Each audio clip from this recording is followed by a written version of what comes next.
Okay, guys, welcome back to the podcast. Today I'm joined by Brent. Brent is actually a good friend of my girlfriend's mother. That's how we met. And he's also in the space of marketing. So we had a lot of commonalities to talk about. He has 30 to 40 years of working experience in marketing, which was incredible for me to have the opportunity to sit down with him and learn about and figure out how he grew his business, how he's running his business.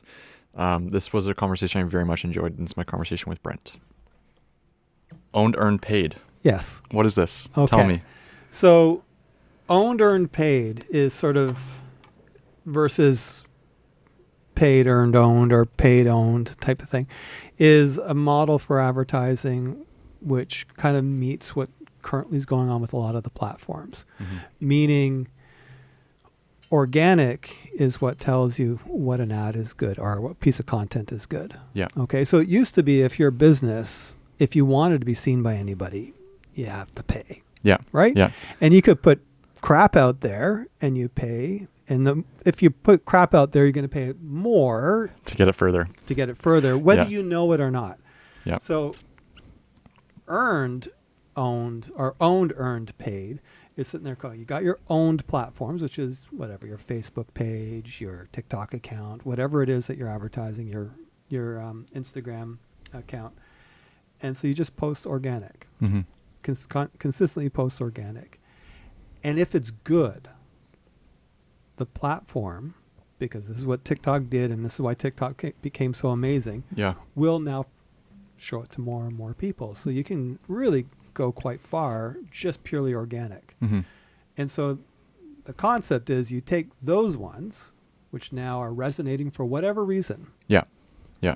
That's what you put Some- ad dollars for. That's what Yeah. you Yeah. converted maybe into more of a, let's give them a CTA at the end and say, Yeah. hey, come buy this thing or whatever it happens to be. Yeah. That's that model. So Interesting. So yes, we are doing that. Good. Not Okay, knowing excellent. what that is. yeah.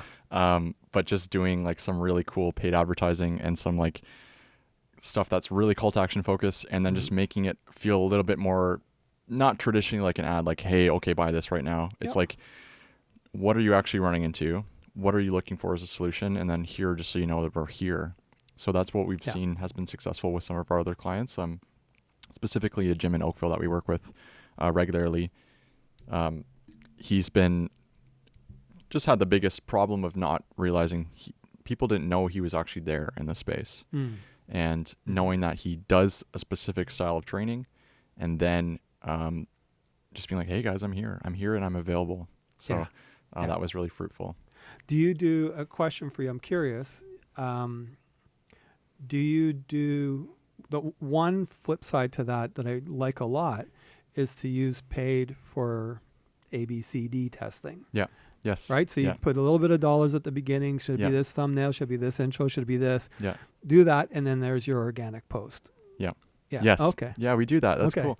So yeah, that's Okay. This is why you're getting success. It's because you're doing those things. That's amazing. cool. Good to know. 'Cause this is part of our business, right? I'm sure you knew in the first couple of years too, is like you're seeing it's working, and then you're not necessarily asking, oh, why is it not working? But you're like, okay, it's working, like, and then you, over the years, you have those formulas that you develop. Mhm. Like, okay, this is tried and true. Yeah. And it's just been leaning on other vendors in the spaces and just picking their brains and other people like yourself and just being like, what's working? And we're in a collective, so we're still doing all the video production, and then we're working with a marketing agency that does all of their testing Okay. and their actual management. And they've been doing it for over 10 years. So they have a lot more data than I would, but I've seen specific things work with our clients. And that's like the fun stuff about marketing is like you can always learn, and it's always just kind of It'll changing. always change all the time. Yeah. Absolutely. Yeah. Yeah. Yeah. And I'm sure you've seen such a change over the entirety of your career. And I kind of want to start at the very beginning, Brent, Sure. if we're able to. Where did you grow up originally? Where did I grow up? Oh, I grew up in North York, Toronto. Yeah. Awesome. So right by Fairview Mall. Yeah. Right by the most amazing Star Wars theater that existed in the entire world because it was long. Yeah. It was narrow and it was long like the Death Star trench. I saw the movie 7 times there when I was 9 years old. That's awesome. Yeah. That's awesome. And you studied in school as well, or did you stay in Toronto? Sorry, for school? Yeah, I stayed in Toronto for school. I Yeah. went to York University for a couple of years. Nice. Switched from a business major to a humanities major because I thought it was way more relevant for business than business was. And also... Talk to me about that. That's so interesting. Yes. Yeah. Well, I mean, the business major was economics and all sorts of stuff. And maybe it was geared towards, like I'd already ran I'd already ran like a clone shop Cool. for a couple of years. I started as a tech and I ended up doing every single thing: advertising, sales, purchasing, pickups, assembly, customer service, new product development. Invented something that Toronto had not done before called the 3-year warranty. Yeah, it was just, I just loved it. They gave me a lot of free reign at this place. Grew it to up to, I think it was it either 2 million or 4 million? Sorry, it's like 35 years ago. And in business, and part of it was doing stuff like, you know what? Everybody offers a 1-year warranty. Yeah. Wow. So what if we offered a 3-year labor warranty and a 1-year parts and service? Because the parts and service, like the actual hard drive, manufacturer would only warranty it for 1 year. Yeah.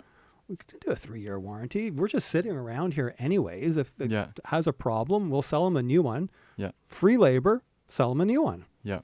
And then the rest of all of Toronto and a little bit further, because we would advertise nationally, picked it up. So this was like a more tech-focused shop. Like, what were you making? Oh, it was literally assembling IBM clone compatibles. It was back in the days, IBM XTs, ATs, 386s. Sweet. This is So you before very the much internet. came from hardware first. I was very much a computer techie. That's awesome. I wanted to program video games as a kid. Yeah. Like I was in the early 80s, I would get up as a 17-year-old and go to school. This is a teenager you're talking about here. I liked to sleep, but I would get up at 5 a.m., line up for an hour to get the 32K Commodore PET. Yes. IBM's didn't exist yet. Commodore PET instead of the 8K Commodore PET because it was better. And it was like a cassette tape. That's how you would load your programs. You didn't even have floppy disks, let alone hard drives. Yeah. That's how eventually, I started my business, but I thought I was going to be fired, actually, honestly.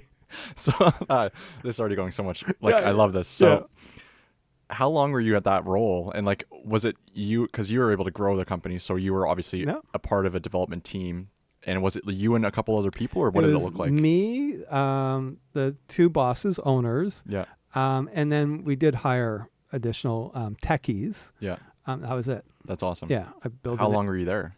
2 years. 2 years. And then I decided, you know what? It's time to go back to school. Yeah. So I went back to school. I went to York University, started as a business major. Yeah. Eventually was like, this is not business. I've been in business. I liked business. I liked all of that stuff. This is not it. Yeah. So humanities was both a interest / I felt it was way more important for business because then you're understanding people. Yeah. That's what it was about. Yeah. You're understanding history. You're understanding creative thought. You're understanding problem solving and getting into things. So that's, to me, I'm sure it comes later in the business school. I'm sure there's more to it than that. But at least in the early years, it wasn't. Yeah, that's interesting because I don't have the same relationship to it, but I took a business management course post my film production certificate, and I can look back at that time and look back at what I'm doing now, and it's so different. It's not even the same. Yeah. It was very broad. It was very just overarching. I don't even know if that program exists anymore. But nobody taught me about sales. Nobody taught me about relationships. Nobody taught me about actually developing something and going through year over year, how to look at a business, how to scale a business, how to see big picture on business. And that's what I think has been so rewarding about the access that we do have to social media. I feel so fortunate for. I feel like, number one, we took a mentorship program that accelerated our growth, and also having access to social media and meeting like-minded people like yourself and just being like, okay, what worked? Because it's, problems that you faced in, your infancy years are probably very similar to what I'm going through.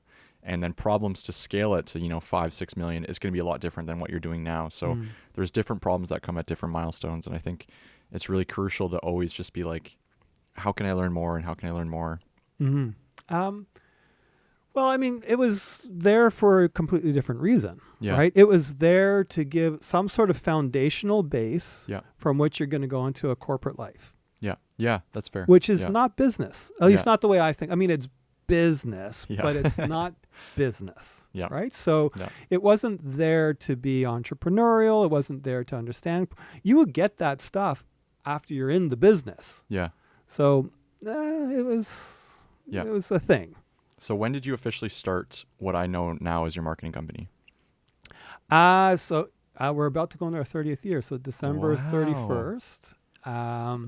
That's not how we officially started. We started, like I said, I thought I was going to get fired from my job. So I left. Yeah. Right. I was like, I've been at this company, Delrina, for a few years. And I was like, they're going to fire me. I know it. I didn't want to go through that. I looked for a job. I went to one job interview. Yeah. Like, this is the first time in my entire life I'd always just been given a job. Yeah. Hey, Yeah. this guy, you want this guy? He knows this stuff. Hire him. I would go kind of have a job interview, but, Yeah. you get It's hired. less formalized. Yeah. Yeah. So I, Globe and Mail, classified ads, went downtown somewhere Yeah. and went for a job interview. And I hated that job interview so much. I left the job interview. I walked into Harry Rosen because I felt like I have to be better dressed if I'm going to do this. Yeah. That person spotted me from a mile away. I bought $5,000 of fancy Zegna Italian. Like, he just, I'm just going to make money off of this person's sad look in his eyes. And so then I just stopped looking for a job. I didn't look for another one. Yeah. I just started doing IT tech because I knew tech, right? And this was 95. Mm-hmm. So 95, 96, if you're into IT, you're going to get asked to build a website because websites are on computers. Yeah. Yeah. Right? So you're going to build a website, but you realize if you're me, it's like, well, websites has nothing to do with code, has nothing to do with, I mean, sure, that has to be good, but that's not what it's about. It's all about communications. Mm-hmm. It's all about marketing. Mm-hmm. So then I would hire people, either freelance and then partnership and then eventually full-time. And that's when the business began. So 95, Wow. 30 years ago. And, bringing all that knowledge that you had from the first business, and you knew that, okay, hiring and then cash flow as well, like how are you able to structure all those things knowing that you necessarily didn't maybe have clients at the time? Or what did it look like? Give me some more behind the scenes. I know it was a long time ago. So Sure. Yeah, no, it's fine. I'll give you all the behind the scenes. So what it looked like was me living with a girlfriend and having this fancy spreadsheet about, hey, I only made this much per month, so this is what the fair rent will be. I love it. Right? To doing computer training gigs, to doing $25 per hour tech support, Yeah. to getting a deal with a library. They wanted somebody to teach the internet. Oh, wow. And so they would put flyers up in the library. Yeah. And I had Internet 1, Internet 2, Internet 3, and Internet 4. Cool. And we would charge $25 per person, and we would split the proceeds. Yeah. Right? With the library. With the library. Yeah. So I would get half, they would get half. And I would get 40, 50 people in there. Yeah. And then 40, 50 people, some of them would need, computer support or library, or somebody says, I need a website. Yeah. And you just start doing it. Yeah. You're touching on so many interesting ideas in business. It's like you very quickly figured out a way to find clients. Yep. Number one was like, okay, let's get in front of people. And also like such a pivotal time in the world, right? It's like, I remember our mentor teaching us the same thing. He's like, you need to figure out a system to get clients. Mm-hmm. Without a client, you don't have a business. Yep. Nothing exists. Yep. And looking back now, in the moment, you're probably like, oh, this is great. It's some cash flow in the business. It's doing something I'm enjoying to do. But looking back now, how amazing that you realize that quickly is like those big milestones, right? Like how do I get clients? Okay, let's get in front of people. Let's meet them in person. Let's do some word of mouth. Let's do some traditional marketing. I would even say, geez, it's not. the reason why it worked for me Yeah. is because it just came to me. Yeah. Yeah. I didn't have to work for that in uncertain. That's why Yeah. the job thing did not work. Yeah. It didn't just come to me. Yeah. So when somebody says, "Hey, can you do this thing tomorrow night?" I'll do it. I'll go there. Can you do this? Sure, I'll do that. Yeah. Some of it was I'll figure it out. Yeah. Some of it, so I don't know how to really answer that one in that formula of but yeah, you have to have people willing to pay you. Yeah. So you have to figure out, do I have something of value for them? Yeah. And then deliver it, right? And then Yeah. hopefully repeat. Yeah. That one I have zero advice the one advice I have is just get out there. Yeah. Get out there a lot. Yes. Keep Yeah. talking about it. Don't be quiet about it. Yeah. Say what you're in the middle of doing. Yeah. Shout it out on Facebook to your friends and family. Like Yeah. so many people will not post what they want to do or Yeah. what they're offering to their friends and family. Yeah. Like, I know. Yeah, it's that weird thing, and I think I speak very openly about what we're doing in business Mhm. and where we're trying to go. yeah. Not from a place of, hey, look at me, but it's like I want to inspire. There's two parts to it. I still get very excited about what we're doing. I'm still very Mhm. in the middle of it. Yeah. And young 16-year-old Matt with a camera would have never believed this is the reality. Mm-hmm. And number two, it's like you never know who's listening, who you can help, and who wants to start their own thing one day and is inspired. So, yes. And one thing I really believe in is and, not or. Yes. So it can be, hey, look at me. Come buy my stuff. And I want to provide you value Yeah. because I know that is a result that happens at one time. So one thing I will say, over Yeah. 30 years, and this was a thesis early on, Yeah. and it's become a crazy reality now, Cool. is if you just focus on, in this moment, Yeah. I'm going to help you as much as I can. Yeah. In fact, if it's not good for you to buy from me, I'm going to tell you it's not good for you to buy from me. All that kind of stuff. I had a client, potential client. Well, he's a client. I think he's hosting with us, and he wanted to spend $10,000 on a website. Yeah. And I asked him, well, what are you trying to do this next year? He had an IT business, a computer support business. One person. He says, well, really, I would like one or two good clients this next year. Yeah. And I was like, why are you hiding behind marketing? Yeah. Like, pick up the phone and call 20 people, and you have 2 people, you're done. Yeah. Because sometimes people don't want to do marketing because they don't believe in it. Yeah. But sometimes they want to do marketing because they don't want to do hard stuff, and they just want it to come to them. And if I interesting. put this website out there, people will come to me. Yeah. And they'll buy from me. And it might be true. Yeah. But when you're kind of on the small business level, solopreneur or whatever it is, and you Yeah. don't have the budget, Yeah.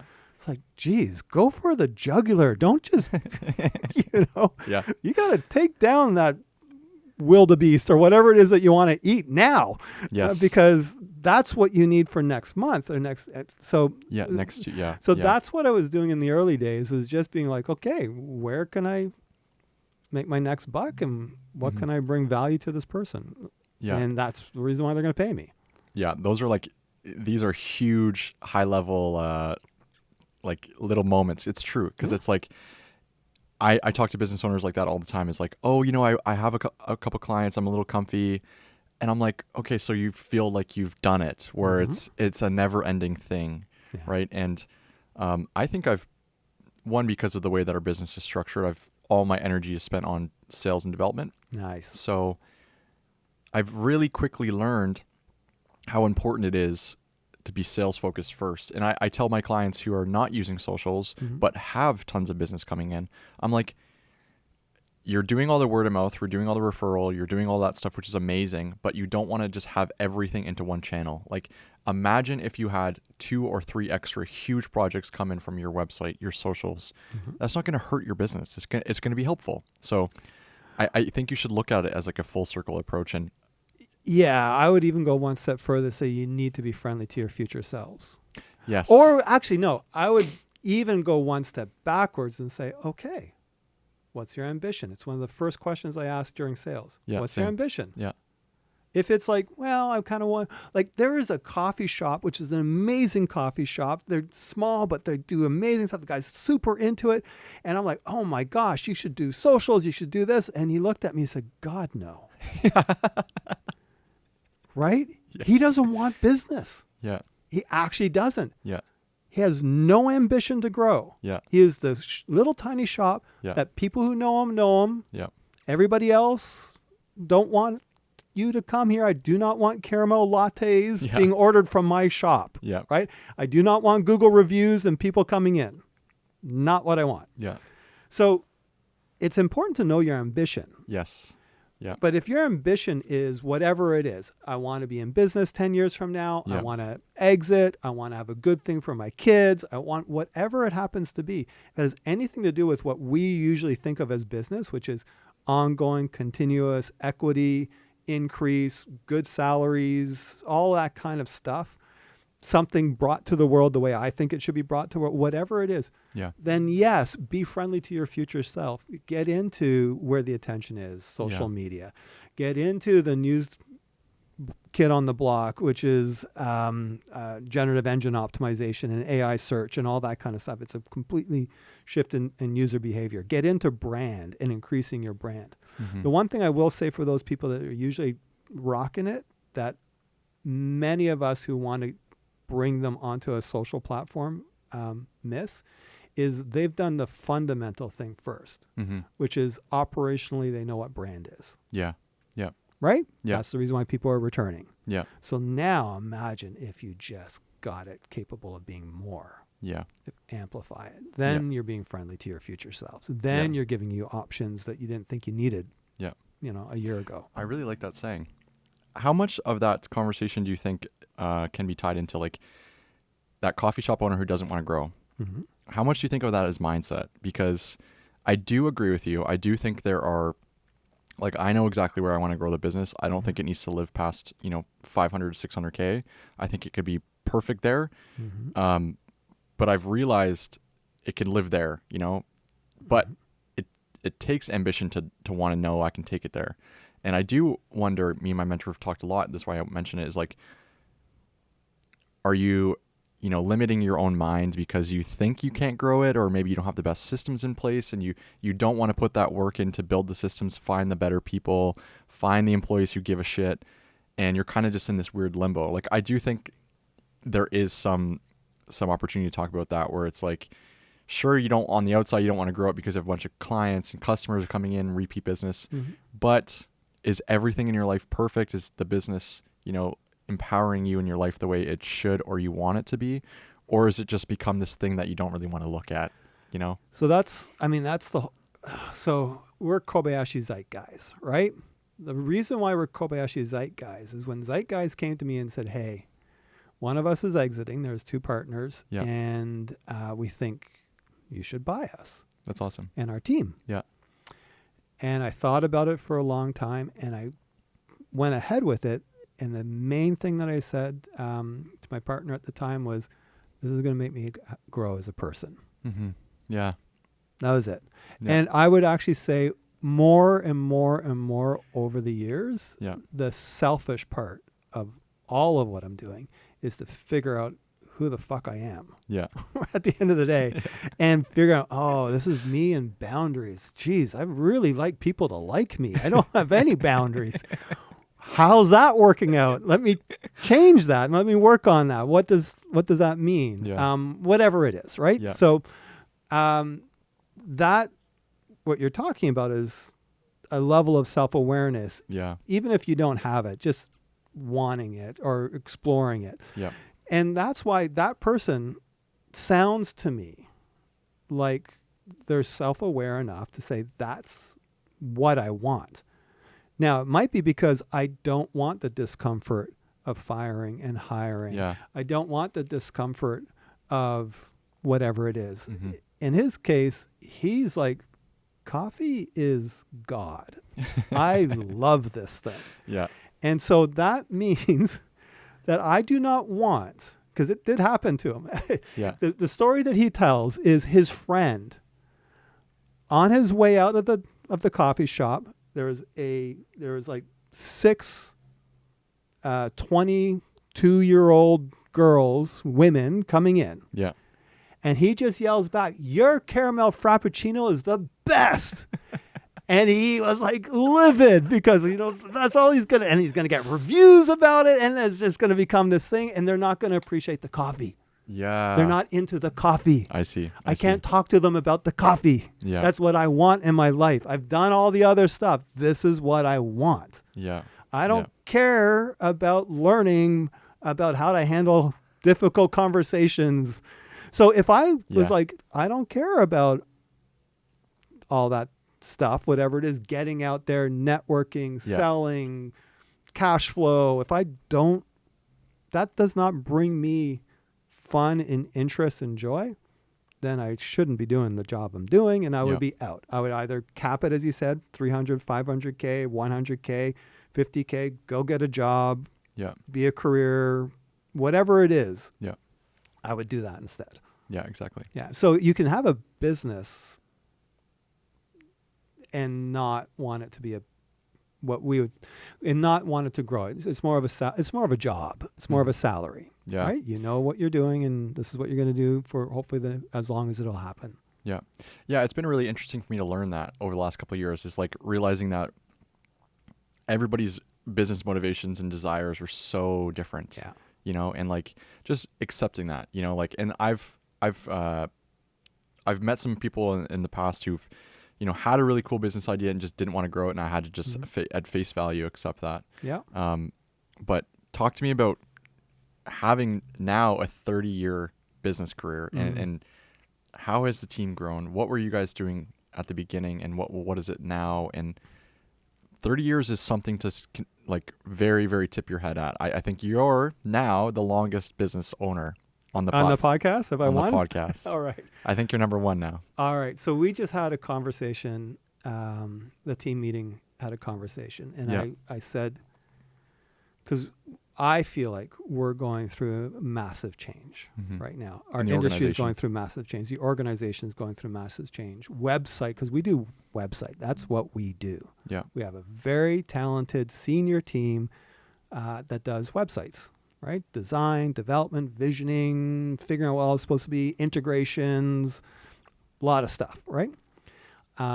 Most of the sites we do are expensive. From some people's perspective, at least, whatever it is, 40, 50, 80, to a couple $100,000 type stuff. And that's all changing. We can feel it changing, right? Literally, our own experience is it's changing. Some of it's getting a little bit more complicated. Some of it's getting a lot more simpler.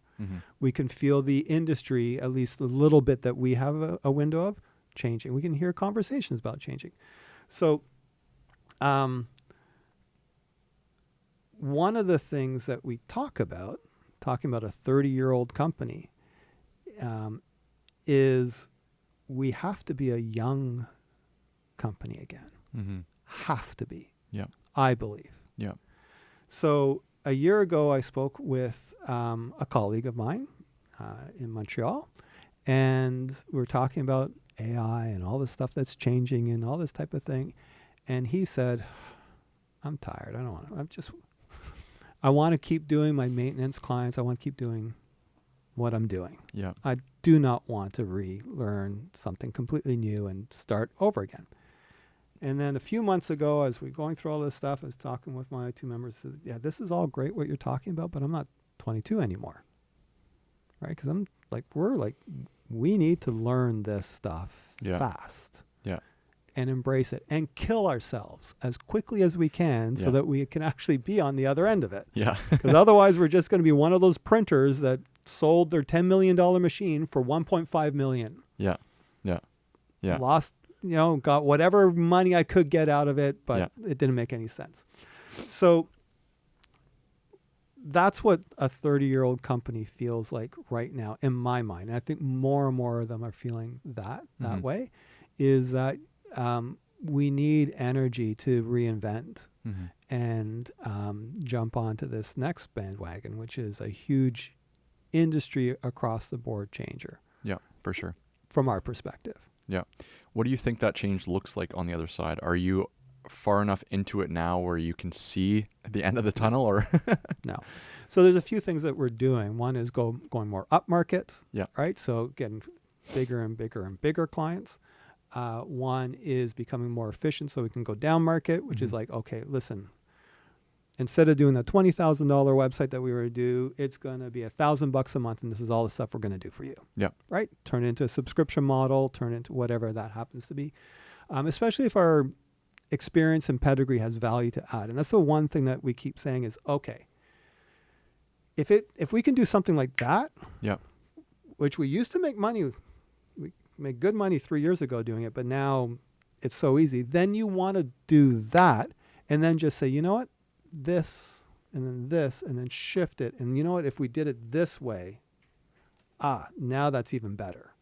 So I think, so that's where a level of expertise can be super valuable. Of knowing when to pivot. Not knowing when to pivot, but knowing when to adjust Yeah. what the easy is, right? Mhm. So in other words, make it amazing. Yeah. That I think is valuable. The other thing that's valuable is actually spending time in person with a person. That's why I drove here Yeah. instead of let's do it on Zoom. Like Yeah. that's great, that's cheap, that's easy, but I'm not going to get a good connection with you Yeah. as good, right? I completely agree. And I've kind of, on a side note, I've kind of only taken it in person. I've been asked to do it virtually, and I don't want to. Oh, good. Yeah. Glad to hear that. Yeah. Glad to hear that. Because one of the things that will happen Yeah. is as things become way more online, it's already happened with a lot of IRL Yeah. events and all that kind of stuff is on the uptick in a huge way. But what will happen is I believe any agency that can give that human connection, that surprise and delight, that I really am thinking about you, I'm being very proactive with you, Yeah. that gives you a lot of staying power. Yeah. That gives you a lot of that brand, operational brand that I was talking about the clients that were winning already, Yeah.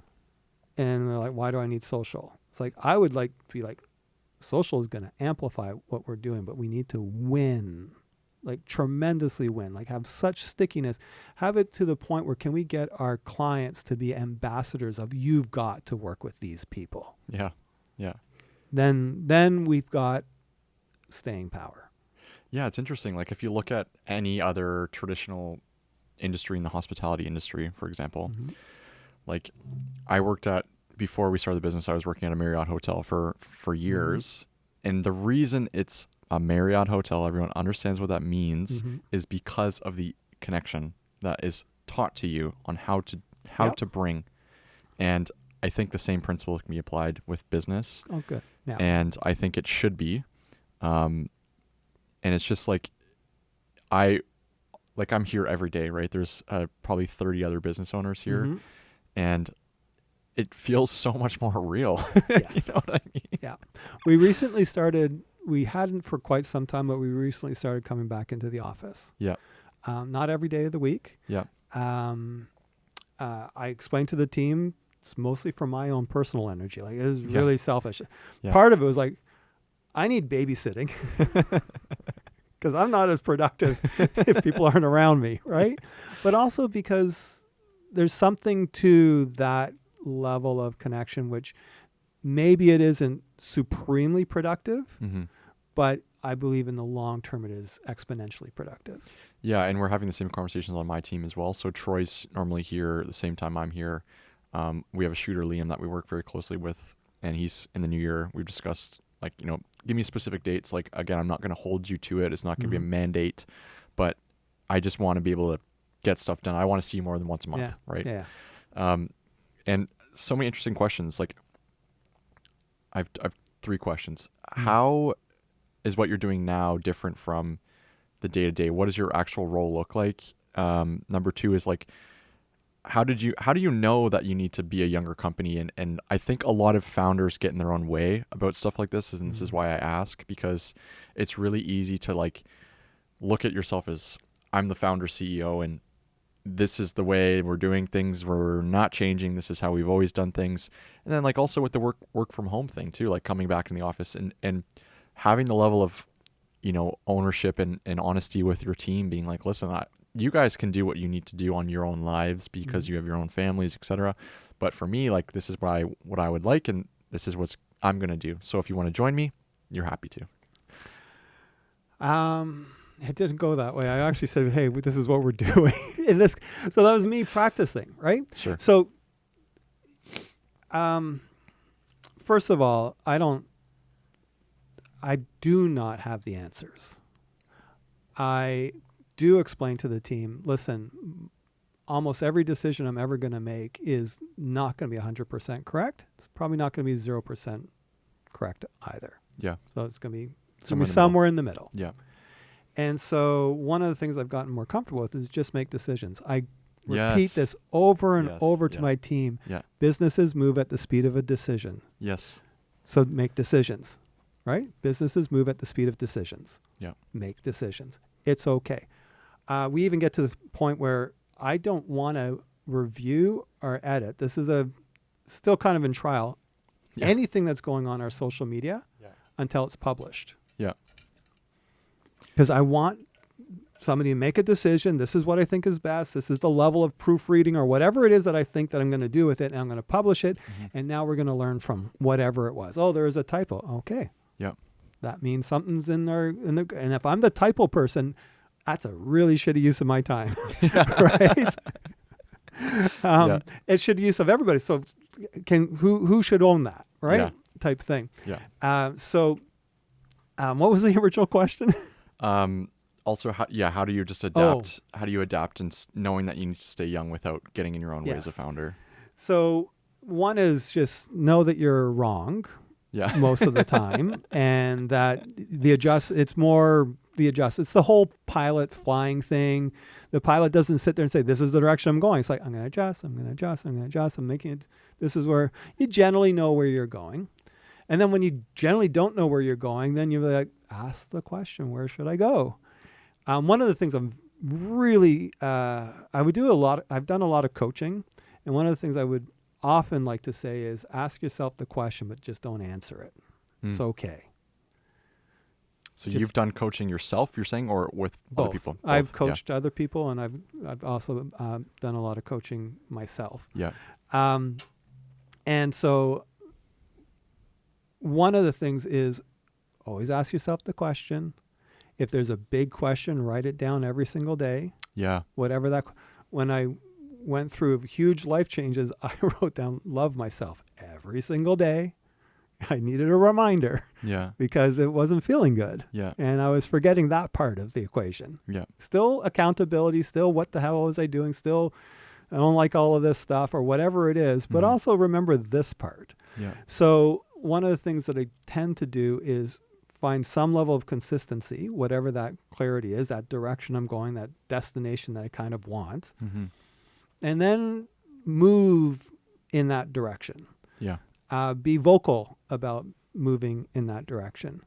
Now I'm a lot more passionate, one might say, I think they'd say, about the changes that our company needs, and I believe every company needs, or almost every company needs, for this time of global trade, all the different things that are going, whether it's good economy, bad economy, technology changes, all of that kind of stuff. It's like, okay, things feel more accelerated.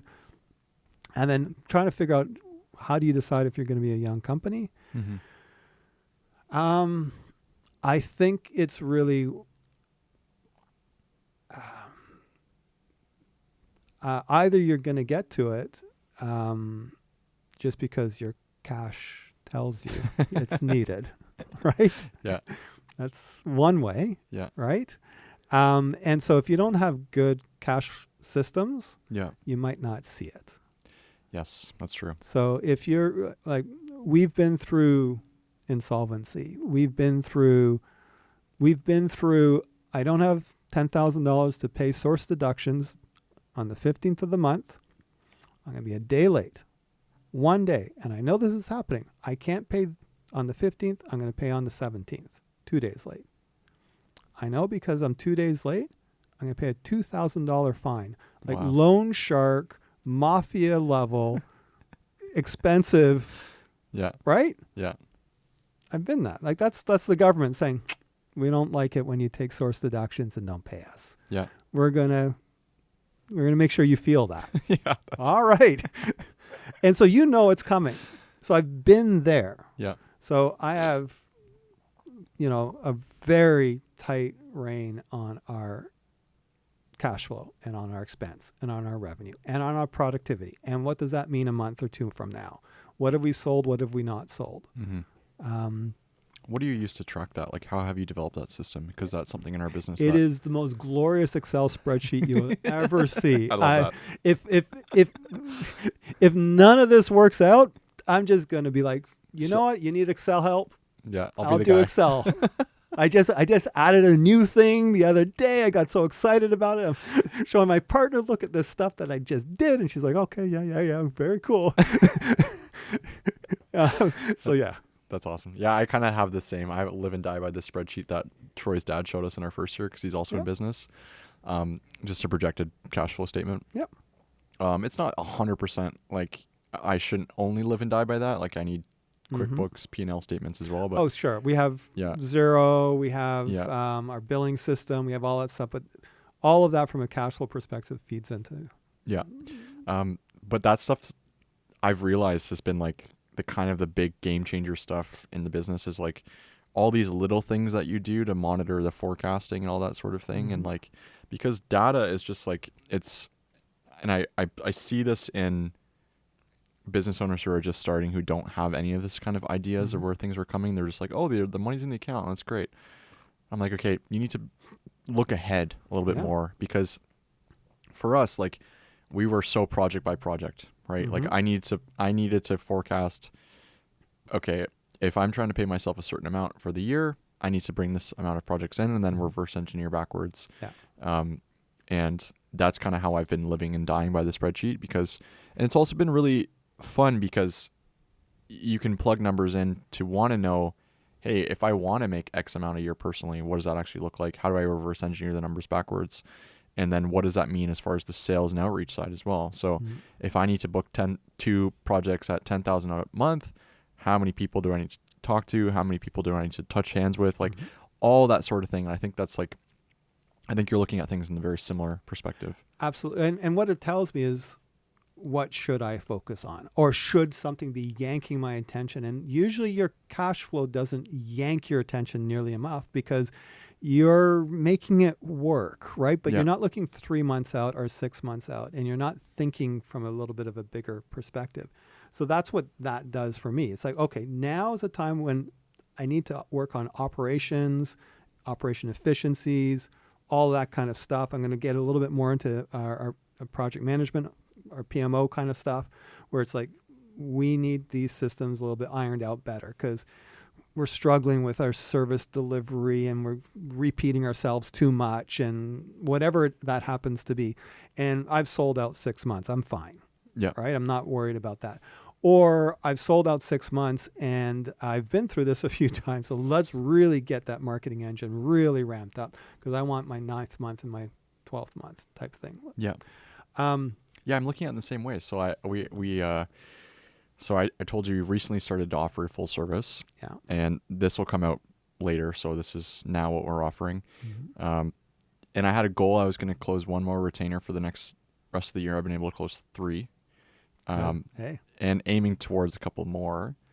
But I gave myself a 6-month runway for that. Yeah. I was like, close 1 more in 6 months. 2 would be incredible. 3 would be what the fuck. Yeah. So you WTF'd it. Yeah, we're there, and that's how I'm looking at the sales as well, is knowing that I have these different runways as far as retainers, and then knowing that there's also going to be an influx of project-based projects that come in. So, for example, having those retainers closed, we still had X amount of new projects come in. Timelines got pushed because obviously December and January, but I know that those projects will still be there, and I don't need to live and die hoping they come in, which is how I used to operate. Yeah. The retainer model's brilliant and genius, and it's good that you did it. And I say genius. I know everybody will say, oh, lots of it, but it's important we've got that. we've got a massive amount of our business, which is just regular. It's going to recur. It's sticky. People find value in it. And so it just keeps going. Mm-hmm. And that really, really helps. One, because it allows you to say that project is worth this much to me. Yep. Rather than this much because now I need it. Yes. Right? Yes. And when it's worth this much, oftentimes a client will bring themselves up to here, or maybe somewhere in the middle, and you'll decide whether that works for you. And then you're like, okay, great. Okay. So you actually up-level your clients. Yeah. Not who they are, but not different clients, but the exact same client will up-level based on how you approach them and what the expectations are that Yep. they should have of all of this, Yep. including working with you. Yeah, exactly. And that's kind of been the shift I've seen as well, Yep. for sure. But now back to your question about Yeah. how do you know about being young again? Yeah. So I've seen, maybe this is the old gray hairs, wisdom talking, but I remember the 2008 crisis. Yeah. And our revenue went up. Everybody needed to market because, and then it went down because, okay, now we have no money, right? COVID was kind of similar, but COVID, I operated differently. I was like, we had government subsidies. If you hire people, that type of thing. I was like, I'm hiring as many people as I can. They're all 70% off. You're all hired. We'll figure out what we're going to do with you. Yeah. You're amazing. Advertising people, like, let's just grow. Yeah. Right? Yeah. So that one was a little bit different, but it was still, having been through 2008, it's like, oh, okay, we're going to be dead in 6 months. Yeah. Was my thought. Yeah. If we don't push really hard now. Mm-hmm. So either if we just keep coasting and we do what we're doing, it's fine. We'll lose a few clients. Well, I don't want to spend as much because we don't know what this COVID thing is.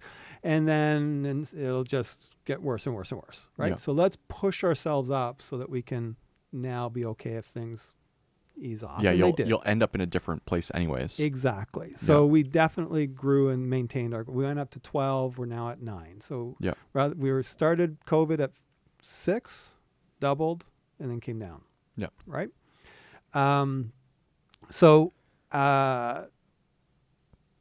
now this other thing's coming along, AI, and it was more of we can feel it. Mm-hmm. My team's getting more efficient. We're still spending a lot of time to become more efficient, but we're getting more efficient. We can feel the change. All right, what does that, and you just start to extrapolate, what does that change mean? Yeah. Either there's going to be a lot of work for us because we're going to do AI search and things need to be retooled, and brands who are ignoring their websites because it was all about social are now going to go back to their websites because that's their source of truth in the AI world. That's how they communicate to ChatGPT and Perplexity and Google AI search to say this is who we are. Yeah. Right? Yeah. That's their one mechanism of publishing. A little bit of social, but more their main source. Yeah. Okay, so that might mean there's a lot for us. But there's also other pressures that would bring it down, like people, whether or not you can do what you want for $500, there's plenty of people out there saying you can get your website for $500. Yeah. Yeah. Right? Yeah. And whether it's true or not true, it doesn't matter. If it's thought to be true, it's real. Yeah. Right? So, Yeah. all right, how do we operate in that world? Yeah. How does that feel? Mm-hmm. So I network a lot. I talk with a lot of people. I talk with my peers. What's going on there? And when you start to feel the change in the air, you're like, oh, okay. Yeah. And then you're like, we need to be 22-year-olds again. Yeah. And we're going to get our caramel macchiato latte, and it's going to be sweet, and it's going to offset whatever pain we're feeling, and we're going to feel good for that moment, and then we're going to go at it again. Yeah. We need to be looking at it that way. Yeah. All right, there we go. That's and then at first I remember feeling it. It's like 3 months of, I don't want to. And then you have team. Yeah. Right? To lean You have onto. a team Yeah. that says, yes, I'm down for this. Yeah. All right, let's do this. Let's get into this. You have you have people that are like, hey, let's let's do this thing on Saturday. Your entire business career is like, I'm going to give you a good, solid, stable, balanced place to work at. That's what we are. And then now it's changing. And your team is saying, yes, I'll come in on Saturday and just work on the business. Yeah. Doesn't necessarily have to be specifically AI related. We're going to work on improving our communications. We're going to improve our surprise and delight. We're going to improve our project management. We're going to improve how we, engage with our clients. We're going to improve our brand. Like our brand is messy right now, our brand presentation. Like we got a different logo here and different logos there. Like let's get it consistent. Yeah. Right? Because we've been cobblers without shoes for a little while. Okay, we'll do that. And when your team is doing that, then you're like, oh, okay, let's do this. This is going to be fun. Yeah. Not only is it a bit scary or whatever it is, lots of change, don't know if you're going to survive, but it's also going to be fun. You're going to play a game. Yeah, and that's kind of like how much of business is just being okay in that framework of being like, we'll see what happens. Like I feel like that's ultimately what it is. It's just being comfortable at like what is going to happen. Yeah. If you're number one or taking ownership of the business and you're number two or high up there, I'd say, not every single business. Some businesses are just here, I sell my stuff, it's fine. But I'd say most businesses, that's all it's about, is being able to be steady when it's nuts, or trying to figure out how to be steady too, right? Depending on what you want. And just be like, okay, this is what's happening. I tell my team all the time, we're all going to die. My friends, my nickname with my friends is Stardust, because I'll very frequently say, listen, okay. Because I'll get wrapped up into it, and then I'll take a deep breath and be like, right. We're all going to die. We're all Stardust. Yeah. None of this matters in 1,000 years anyways. Nothing. Not a thing that we do here matters. Yeah. So if it matters to me in this moment. So what matters to me in this moment? Okay, we're playing a game. Yeah. This can be fun. Yeah. I know it gets all serious. Yeah. But it's still just a game. How did you learn that? Because I learned that too. So a couple of themes that have come up. It's just like that, realizing that like you are finite. There is a finite to this. And unfortunately, a lot of people have learned that through passing of somebody in their life. Okay. I also think there's something to be said about psychedelics. Yeah, I've had plenty of that. But I remember learning that, like, and me and my girlfriend were talking about this a couple of days ago. Actually, was just like that whole idea. There was a Netflix documentary, near-death experiences, and we were talking about that idea. And I was just like, she thought I was saying one thing, right? And I was actually saying the other. I was saying what you were saying. It's just like what we do 1,000 years from now is not going to matter. So why don't we try our best to enjoy what's going on and try our best to, still take pride in the work we're doing, still try our best to deliver everything we can, but also know that like it's okay. Yeah.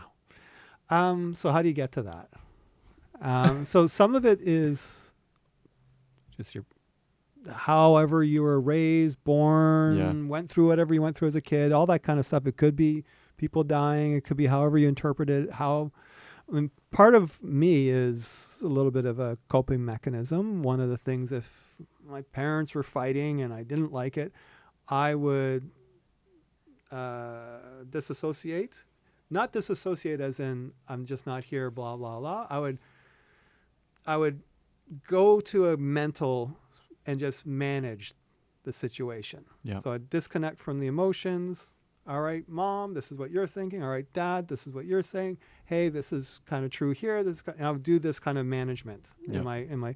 So I got really good at that, which meant if I were to get up in front of 500 people, I'd be like, oh, I kind of feel a little bit shaky, scared. Oh, I'll just put that over here. Yeah, that's the emotion, and I'll just be in front of 500 people. Yeah. It's fine. Yeah. So that's the beginning part. So that Yeah. starts me being okay with sales and entrepreneurship and trying something new that I've never tried before and all that kind of stuff. Because I would just take that whatever. Yeah. I'm ambitious. I want to do this thing, and I would just stick it over here. That's Yeah. fine. Yeah. A little bit later on, then you start to say, okay, well, that's only working so much, and you Yeah. want to integrate the two. Why am I hitting this ceiling? Why am I not happy? Why, whatever that is. And that's when things like a personal development course. I did one called Seeds. It was really amazing. That's when you do ayahuasca, and you're like I didn't do psychedelics or anything else like younger. I came to that. I think my first one was ayahuasca. It's like, there's your intro. You're going to throw up and feel terrible. Right? Yeah. But part of it is like, at least for me, is like learning to let go, and still be connected to yourself type thing. Right? So a little bit of those sorts of experience, and therapy absolutely was a big one, where you start to integrate parts of yourself that maybe you had disintegrated earlier on, right? Yeah. And so that's where I've been able to both take maybe what was a foundational philosophy of both being ambitious and I want to do things, to logically, does that really matter? Yeah. It doesn't. Yeah. 1,000 years from now, none of this is going to matter. Like, there's that logical basis. But you can say that and have that mental belief all you want, but if you don't feel it, it's not going to be true. Yeah, 100%. You're going to be a micromanaging asshole because if that's the way it manifests itself, right? Yeah. So slowly that became even more and more reinforced or encouraged as I was like, oh, right. It is really only a game. It's fine. That doesn't mean you don't try hard. And it doesn't mean it doesn't have meaning. It doesn't mean all this stuff. But I will accept that I was not feeling so great, or I didn't make the best decision today, or I didn't like the outcome. Yeah. And it's okay. Yeah, and then you just try again tomorrow. Yeah, you just try again tomorrow. Yeah. How has been finding mentors and doing outside work in the business been so important? Like I bring it up on probably every episode, is I feel so lucky to have taken the leap into a mentorship program that we could not afford, that we just said, fuck it, we're going to do it.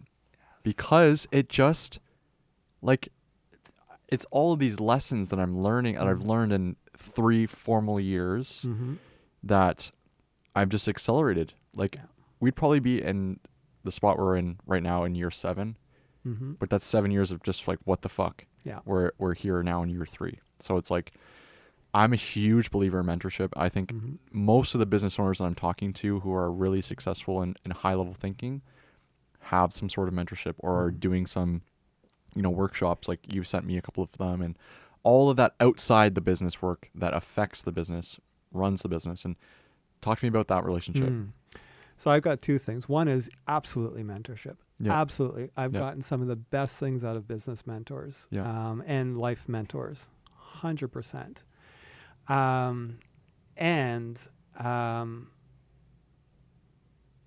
It depends on how you approach it.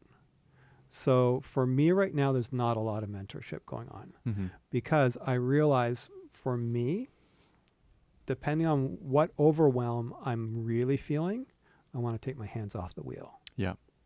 I want somebody else to make the decisions. Yeah. I don't want just so I could be a great mentee, but it's because I'm doing what they're saying and I'm going to get into it and I'm going to do it. Right. So I've gotten a lot of education and experience and all that type of stuff. But at some point I realized, what I'm really doing is I'm not quite aligned with what's being said. I'm not pushing back to the mentor. It's all just too confusing for me other than just to do what they say. All right. I'm going to start making my own decisions purely. So mentorship might be, I listen to podcasts. I listen to,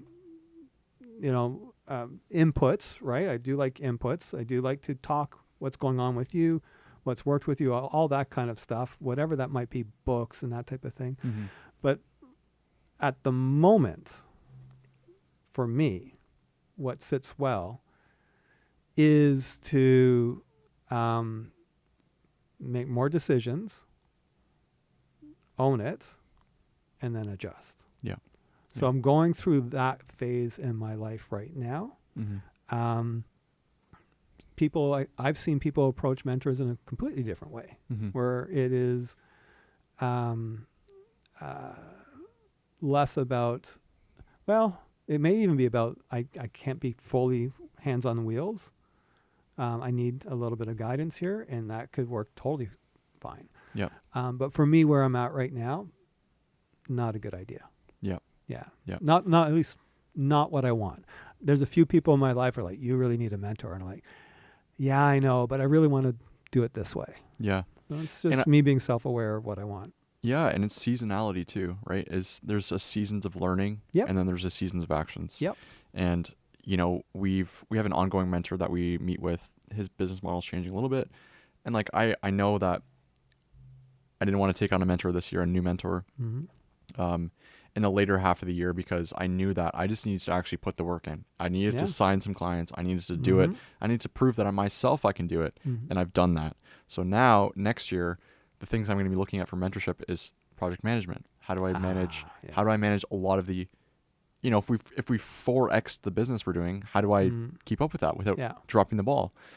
So that's the stuff that I'm thinking about now, because it's relevant now. But that actually reminds me of a really good thing with mentorship. I cast around quite a bit, a few times, not really realizing what I was doing, but when I found a business mentor who was amazing for me, it's because I liked where they're coming from and their approach. Yeah. I wasn't trying to fit to their mold, or they weren't sitting there trying to fit me to their mold. Yeah.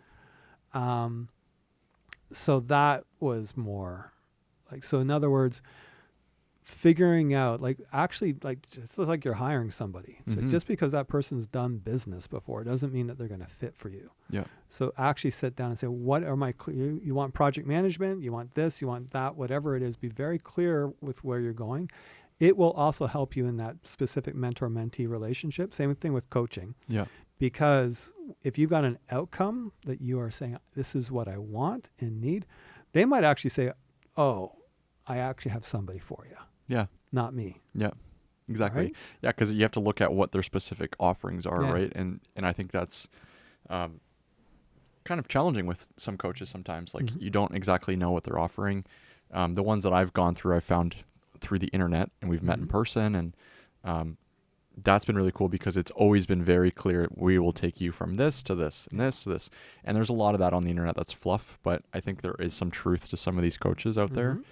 And again, I think that worked so well because it was just hyper clear of, hey, this is what I can do for you. Yep. And this is how many other people. So I'm very confident that I can do it. I will also say one thing is, you said it's too expensive, but we did it. Yeah. So one of the things, because like I said, I've done some coaching and that type of thing. Yeah. One of the things I firmly believe is the price point works both ways. Yeah. You pay more, you're going to do more. Yeah. Which is exactly what you're trying to do anyways. Yeah. I better get my money's worth out of this. It costs me $10,000 a month. I better get 10 grand a month out of it. Yeah. And on the coaching side, most coaches will be like, shit, he's paying $10,000 a month. I better give $12,000 a month or $20,000 a month value into this. So you become really invested in that. So whatever it is, $100, $20,000, $100,000, whatever that point is, it's like, I believe it should be a little bit uncomfortable. Because if the goal is to grow, yes, it's essentially what you're it's probably doing it for. It's accelerated growth, right? Yeah, and it's like, I knew the value of the dollar was there. I knew it was worth that, but it was just like, do we pick cash flow in the business or we pick growth? Yeah, and we picked growth, and then this has brought us here. So. And it was the same with getting an office, right? Me and Troy talked about getting it, even though you're seeing it, the infancy of it is right now. And we talked about, okay, can we actually afford it on the business? I'm like, I don't know. Let's figure it out. But then that has brought us so much more opportunity. Yeah, it's interesting how people feel about offices, because I've been thinking about it, because ours is small. Yeah. It's super tiny. It's not as nice as it used to be before the pandemic. Yeah. And it's like, well, this is where we're at now. Yeah. So, okay. Yep. We're kind of sitting on each other's laps practically at times when we're all in the office at the same time. Yeah. Right. And it's like, that's fine. Yeah.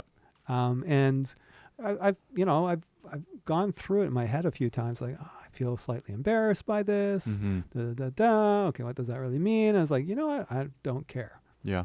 Don't care. It reminds me of I had this old Dodge Caravan, right? And we had our logo on it. Yeah. And, a little ladybug logo. And it started to rust and looked really bad. And somebody was like, this looks terrible. It's bad for your brand, all this kind of stuff. And I was like, you know what? You don't understand. This is part of the story arc. Yeah. Right now, Yeah. right? Yeah. And you're not going to remember this. And eventually and then on another side, so that was part of it. Like, this is just part of the story arc. Remember when we're in this little thing, this is us, let's be proud of it, whatever it is, even though, everybody has a different perception of what this even means. You could get a Fortune 500 person want you because, oh my gosh, I remember the day when I was in the little office and I grew this thing, right? Yeah. Yeah. You don't know. Yeah. Right? Especially if it's authentically you, then you'll attract people rather than plain vanilla. Yeah, and we have this down. That doing is. the opposite relationship Yeah. where look at my big office, look at my branded trucks, like all. It could be that you'll attract different people different ways, and that doesn't mean bigger or smaller. Yeah, that's the interesting thing because people are people. I'm going to tell you this one because I'm so proud of it. That rusted car. Yeah. This is what I love to ask about, like, what's good in the bad. I actually think that's what marketers do. Yeah. We're opportunity people. What's the opportunity here? How can we grow? Yeah. That's why I love being on the marketing side of the equation rather than the tech when I started. Yeah. And I asked that question about this car. And so I actually got my eldest to do a full hand-painted wrap around this van. Wow. Right? Because I was like, how does rust be good? Like, rust is terrible. You have rusted car, it's so, well, what if it was the earth? We got a ladybug on our logo. What's the earth? And every time there's more rust, there's more grass and flowers growing out of it. And so it's a gorgeous, we lost the car. It broke down, all that kind of stuff. Yeah. But for a while there, it was a thing. You have in the to send me WordPress photos of that. So I'll send you photos, absolutely. Yeah. The ladybug, #ladybug. I remember on my way to WordCamp. It's a WordPress conference, Montreal. And I'm driving to WordCamp and Twitter, big at the time, right? This is in 2013 or 12 or something like that. And it's like, just saw #ladybug van. Yes, we're famous. One tweet. But, it became a glorious thing. Yeah. Right? For its lifespan. That's so awesome. So I would say every entrepreneur and every marketer is the most entrepreneurial discipline within the business world, I believe, is always about growth. What's next? How do we make this good? How do I sell this product? How do I connect with people? How do I make something out of something? Yeah. And it's funny because I often think this as well is like, I think the beauty about being here and having, a smaller office is like, I'm accessible right now. Mm-hmm. Like, I don't know what my life's going to look like 20 years from now. I don't know what the company's going to look like. I don't know where I'm going to be, but right now I'm here and I'm available. Yeah. and that is like getting into an early company, right? It's like you can work with them the whole time. And that's the goal, right? It's like, we only need a couple clients and then we just want to work with them for a long period of time. And it's way more approachable than going to a massive organization and being like, hey, I need marketing. Can you help? And it's like, okay, we'll start that email chain at 50K. Yeah, absolutely. Yeah. Well, when you've got that horizon, when you're saying, I want to work with these companies for a long time, that's fantastic. We've taken that approach a lot, I believe, for the most part. Sometimes you do a bit more than less, right? And what I mean by that is, if you wanted their money, you could just punch them and take their wallet. right? Yeah. And sometimes that's what marketing feels like. It's like, Google AdWords, Yeah. $1,500 per month. Oh, it didn't work for 6 months. Got your money. Yeah. Yeah. Right? It Yeah. feels like I've just been, like so many, especially small business, feels like I've been punched and my wallet was taken. I Yeah. didn't get anything out of that. That was a Yeah. complete waste of my time. Yeah. Social media, you promised me at work, or the world promised me at work. I asked you for it. You said, I'll do it for you. And then what? Right? It might have helped. I can't tell. Mm-hmm. And so when you're looking for long-term, like 20-year horizons, 50-year horizons, and it's not, it's not give me your wallet. Yeah. It's, all right, how do we make this work? Yeah. Let's really dedicate. If it's not working, let me care. Yeah. Yeah. And Exactly. try to figure it out. Yeah. And then just grow and Yeah. grow and grow and If grow. I'm not sure if it'll work, sure, we can try it, but it's an experiment. Yeah. Like, just set expectations well, and even if it doesn't work out, then at least you're still look them in the eye type thing, and they'll be Yeah. like, yeah, okay, you tried, and I tried. I thought it would work. Yep. And you can be like, yeah, you need to give it a lot more money than you gave it. It's like, yeah, kind of, I don't know if I believe you. Let's go on. Yeah. Right? Yeah. Yeah. So many good points. So many good points. Where's the business now? So you said you merged with another company. That was 8 years. That was 2016. So 2016. 9 years ago. Yeah. So you've seen this is very much not infancy anymore. So, because I know you have a video department as well, and talk to me about kind of like what the core offering is now, and like what do you see the business doing in the next couple of years, and where do you want the business to go? Okay. So Zeitgeist, I've purchased 4 pieces of business over the last 30 years, and it's always just been client list, including with Zeitgeist, right? The only difference with Zeitgeist is instead of just buying the client list and just saying, hey, you're now over here with Kobayashi, 4 of the team came. 4 of the 5 Cool. came. So we acquired no equity, so just client list and staff. So there's consistency, and we kept on with we talked with a bunch of the clients that they're in the middle of. This is a project you're in the middle of. You're still going to have the same people doing the work type thing.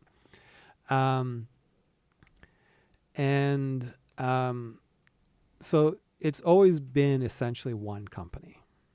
Always been. Kobayashi Technology Ltd. So the question was, where are you now? Mm-hmm. And how is it? So we do website design and development. That's what we do. Yeah. We do not do video work. We do not do advertising, marketing campaigns. We do SEO and GEO, or AEO, or AIEO, or sometimes Y. We do that, Yeah. right? Because that's very core to our offering. Yeah. Ties in. So that's the one maybe campaignish kind of thing, although it's a little bit more of a core offering campaign, like a core asset campaign, than maybe social media and the rest of that type of thing. Oftentimes we are advising clients on what to do there. Mm-hmm. So I have those conversations all the time. We do a couple very specific sort of campaign type things, but that's just more legacy. So that's what we do. Mm-hmm. We have video capability in-house. Mm-hmm. So that we do for ourselves. And we do advertising and all that kind of stuff for ourselves. So we do have that capacity.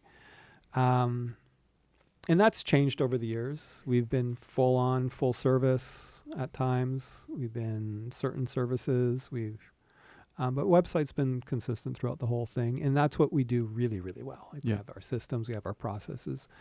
Part of the reason for my decision with that is purely personal. Was at one point, I was the escalations path for ad campaigns. And I wanted to run the business, not be part of the service delivery Mm-hmm. day to day. Yeah. Doesn't mean I don't get involved day to day, but I just couldn't be, I didn't have no longer had a senior person. Yeah. That would make pretty much all the decisions. So when we do a website, I'll be involved oftentimes, especially with prioritizing and positioning what should be done. And then the team does an incredible job delivering. Yeah. Yeah. And I think that's exactly how it's supposed to be done. Like, I think we've we've been very lucky to realize that quickly. Like last year was all development of, okay, how do we do the fulfillment part? Yeah. If we had 10 projects a month, how do we shoot and edit 10 projects a month? Yep. And me and Troy oversee. And it's like being here now is like, what the fuck? Like, this is incredible, you know? Yeah. And now it's like, let's just grow the team a little bit more. I think we would be 10 and it would be perfect. Because one more shooter would be amazing, and then maybe one more editor, and then we'd be pretty much solid. Because like we haven't really touched capacity with the guys yet, and they've been working on stuff. Like we've had 28 new projects this year, and we have a couple of retainers, so it's like there's a ton of active work going on all the time. And that's what's been really cool. It's like to look back at the year and our 2025 folder on frame.io, which is the delivery system. Just keeps increasing. Like we've done almost 600 videos this year, like specific deliverables, 600, and that's over across 28 projects or however many. And it's like, that's what I'm excited to see, is that number just keep increasing year over year. That includes some of the stuff we're doing internally, but how are you handling your thoughts around AI in your industry? So I think it's important to really look at what it's doing. I follow Evolving AI, which is on Instagram. Okay. They do like constant updates. So we're using it for voiceover. We're using it for some script development, all that sort of stuff. But as far as like, and stock footage for sure. Like if people need stock footage, we can insert it. But as far as the interviewing stuff, what we're doing, I haven't seen a direct replacement yet. And I do think down the line, there's going to be a service fee for in person. Like there's going to be like, hey, we can offer AI for this, but if you want an actual interview actually filmed by a person, it's going to be a premium. But I don't have enough information to make a clear statement yet. I think that's where a lot of people are at. Well, I think it's going to go a bunch of different ways. Yeah. One is everybody hates AI until except when they like it. Yeah. Right? Yeah. So meaning, this is you just annoyed me with this AI slop, hate AI. Yeah. Oh, this was a hilarious thing. I love this thing. Like the Beyond, the Gucci, Harry Potter as Gucci, all those ones that were early on. Did you see those? No. No? Balenciaga. What's Balenciaga? Balenciaga. Yeah. Sorry, I keep forgetting the name brands that I have. The Balenciaga, Harry Potter. Those were some of the OG kind of like early ones. Yeah. And they're fantastic, right? Yeah. So I think what will happen is there will be an uptick in need for real life. Yeah. I also think they're probably going to work on clear disclaimers. Like this has AI in it. And I think there's going to, like, especially Sora 2, if you look at Sora 2, can basically generate you anything. And that's where like people are seeing like weird stuff happen with like, that's where people are like generating like political stuff. Like, Trump did this, or he looks like that. He held this thing. It's like, no, that's not real. That's Sora. That's Sora 2. Yeah. And I think there's going to be like on that stuff, there has to be a watermark or something. Yeah, there will be, and then there won't be. Yeah. Because then people will learn that so I know in the games industry, they're saying everything just has an AI label on it. It doesn't mean anything anymore because you're using it you Photoshop, like we Photoshop things. That was AI. That was machine learning. Yeah. Like you made me look a little bit nicer, or my eyebrow, there was gloss on my head. Like, you're in the film and photography industry. Like you edited it all the time. Yeah. Now there's a label saying this. So in other words, yeah, I see what you're saying. There will be, and then there won't be, I believe. Yeah.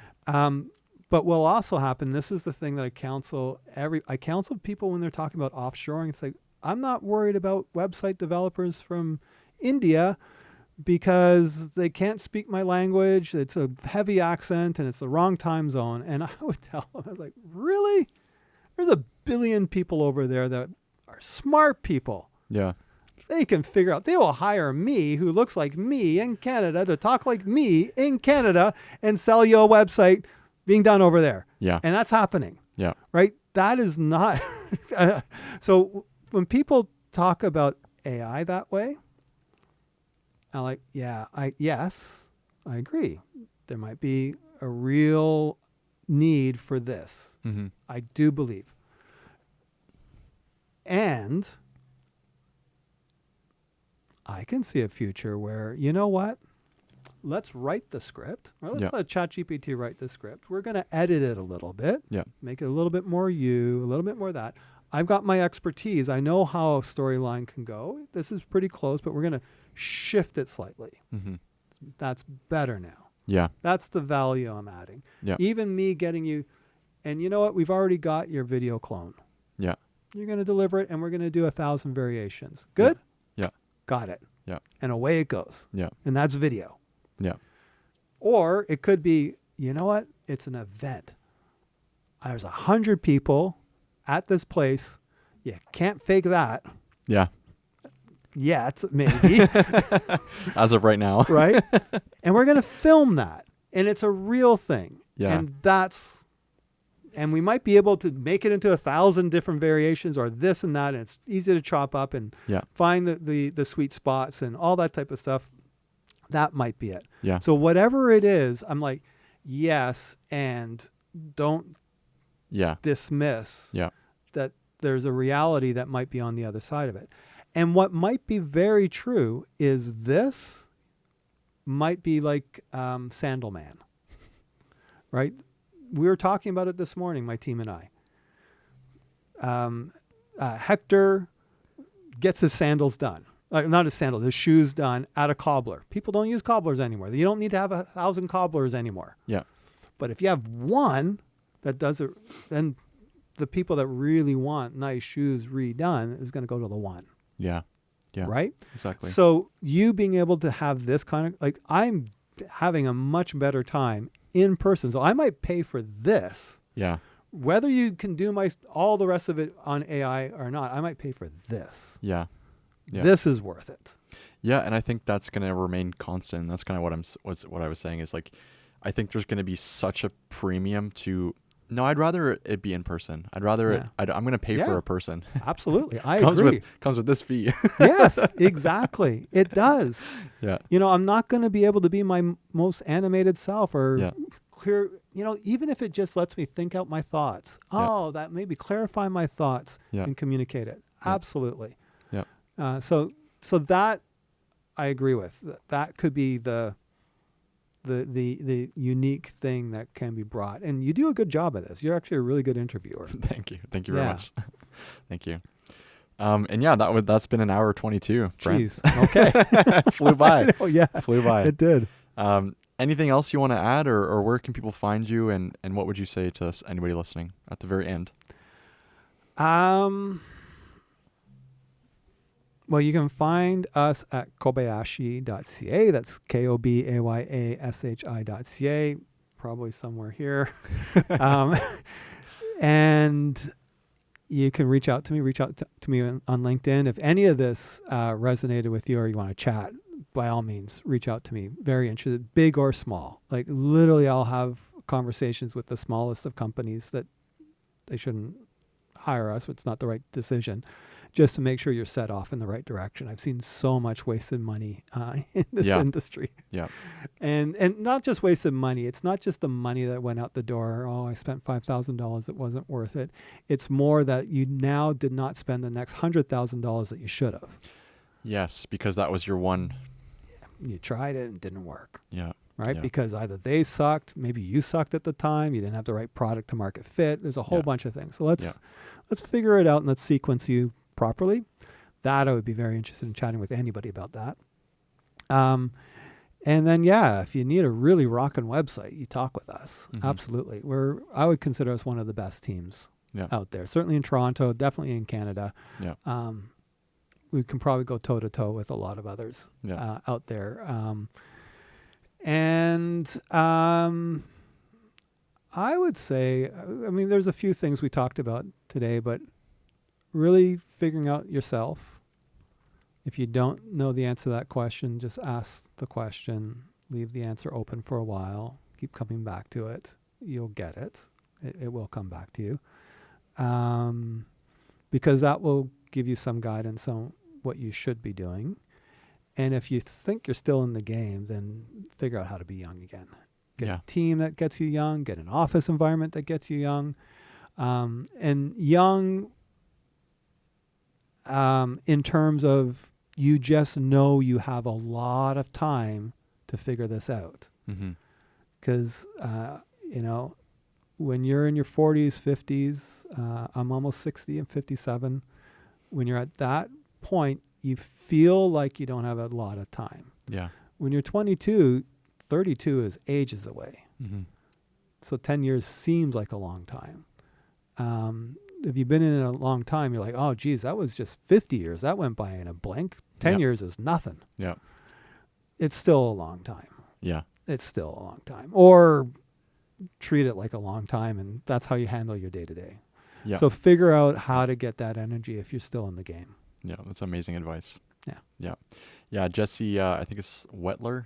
He has a year calendar. It's all every day is on that calendar. He sells it. Like that's one of his main selling things. Mm-hmm. But that is a great way to do that, is to look at every single day on a calendar and be like, okay, how many days have you put towards productivity and growth and growing and pushing forward? So you're saying one big... He sells, it's called the Big Ass Calendar. Oh, okay. I was going to say all calendars have a full year, but no, not one page per month. It's one. Okay. So it's a way you can actually formally look at the entire year. Yeah. And yeah, I've always thought that was super fascinating. Yeah, that's one of the things that I think most of us get wrong is they overestimate what they can do in a day, underestimate what they can do in a year, underestimate what they can do in 5 years. Yeah. So we've got weird capabilities of understanding time and what it means. And certainly I like the idea of that year calendar, because then you're like, oh. Yeah. And then if you see it ticking off, you're like, geez. Yeah, let's push harder. Whoa, that's 1/12 Yeah. of what I thought I was going to do this, and I'm not doing it. Yeah. Yeah. So yeah, I do similar things. One of the things I've learned is I have a weekly focus, Mm-hmm. and every week I don't get through my 3, 4, 5 things I was gonna do that week. I'm like, fuck, oh no, I'm not prioritizing it. I'm thinking of it, and then I get caught up. Yeah. Yeah. And then you're like, okay. Yeah. Yeah. So time's an interesting one. Paying attention to time is fascinating, and I think that's another good one to take away is start figuring out your own relationship with time.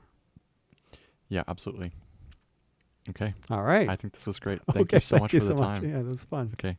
All right. All right. We'll see you around, guys.